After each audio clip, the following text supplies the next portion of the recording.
ఉద్దిబ్యాళ్ళు వేయించుకుందాము. మిరపకాయలు నూనెలోకి వేసి వేయిస్తాను.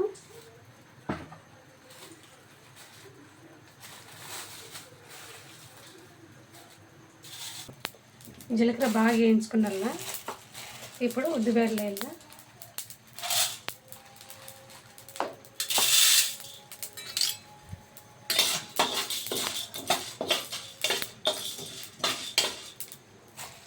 ఇంకో కొన్ని వేస్తాను.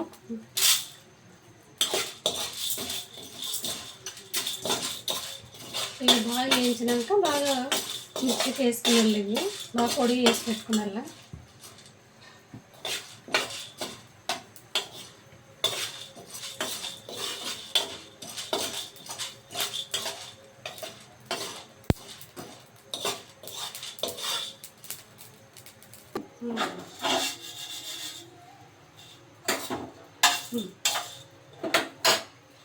బాగా వేగినవి. ఇప్పుడు మిక్సీ కొట్టుకున్నాను. పొడి వేసి పెట్టుకున్నాను. ఉప్పు వేసుకున్నాను.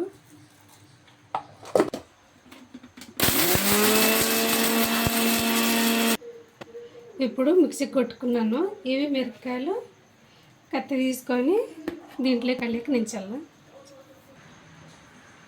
మిరపకాయలు చూడు బాగా పొడుగు ఉండేవి. ఈ పొడుగు పెట్టి పెట్టుకున్నాను కదా, బాగా వస్తుంది. ఇవి బాగా ఇట్లా కత్తి తీసుకొని ఇట్లా కోసుకొని దీంట్లోకి నించుకుంటే బాగుంటుంది.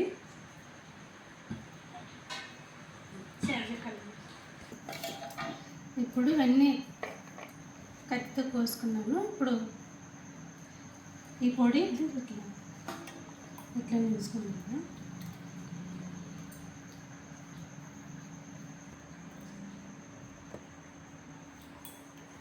ఇవి బాగా నూనెలో మగ్గి పెట్టాలి. ఇవి నూనెలో మగ్గి పెడితే బాగా టేస్ట్ బాగుంటుంది.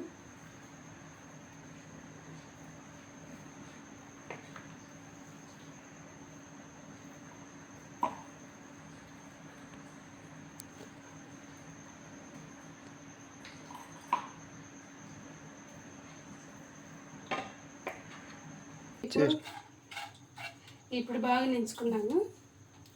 ఇప్పుడు పొయ్యి మీద పెట్టేస్తాను.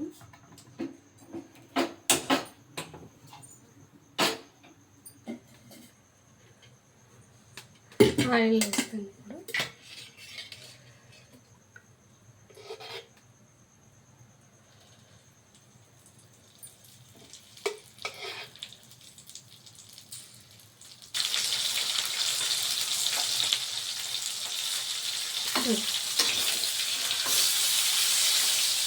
ఇప్పుడు బాగా నూనెలో బాగా మగ్గియాల.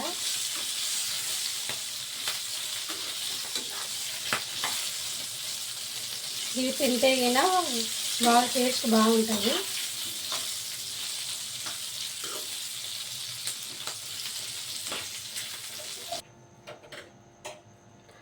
ఇప్పుడు మిరపకాయలు వేసినాయి, బాగా మగ్గినవి. సో ఎలా ఉన్నావు చేసిన. ఇప్పుడు వాన వస్తుంది. నిలబడింది వాన. చూడు నీళ్ళు అన్నీ మా ఇంటి ముందు నీళ్ళు పోతున్నది.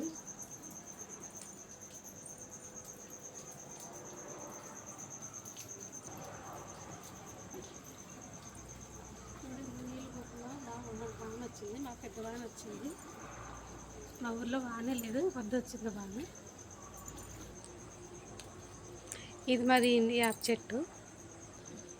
ఇత్తనం వేసిండి. చెట్టు చూడు సంవత్సరం కానీ కాలేదు, అప్పుడు ఎంత పెద్దగా అయింది. మీకు చిత్రాన్నం చేసేది చూపించలేదు కదా, వాన వస్తుంటే కరెంటు పోయింది, అందుకని చూపించలేదు.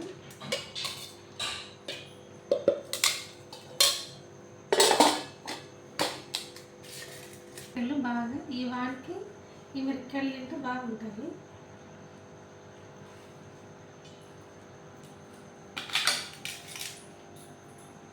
చిత్రాన్నం లేక మిరపకాయలు బాగుంటుంది.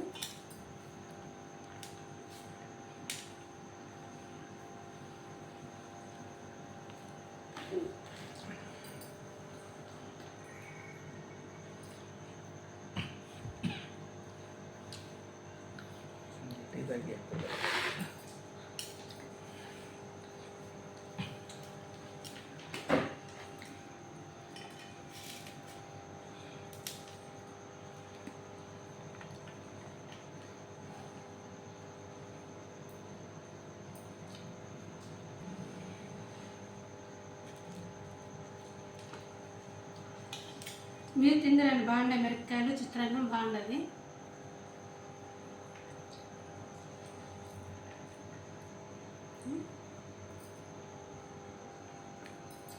మిరపకాయలు కారం లేవు, కొంచెం ఉండే కారం.